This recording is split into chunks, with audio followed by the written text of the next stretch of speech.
حدیث پاک سنیں گے آپ کی طبیعت بڑی ٹھنڈی ہوگی۔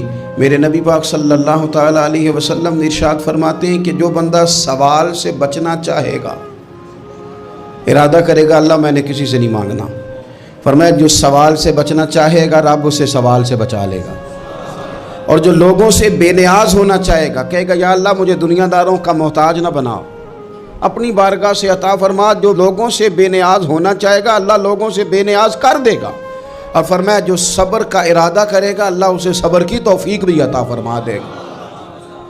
ارادہ تو کرے، پروگرام تو بنائے، توفیق تو اللہ دے گا۔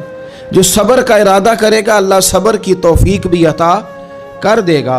اور حضور صلی اللہ تعالیٰ علیہ وسلم فرمانے لگے یاد رکھو کسی بندے کو جو بہترین تحفہ دیا گیا ہے نا، اگر کسی کو کوئی بہترین عطیہ ملا ہے تو پھر اللہ تعالیٰ نے اسے صبر عطا فرمایا ہے۔ یہ بہترین تحفہ ہے، اس سے زندگی سنور جاتی ہے، اس سے انسان باوقار اور مطمئن ہو جاتا ہے۔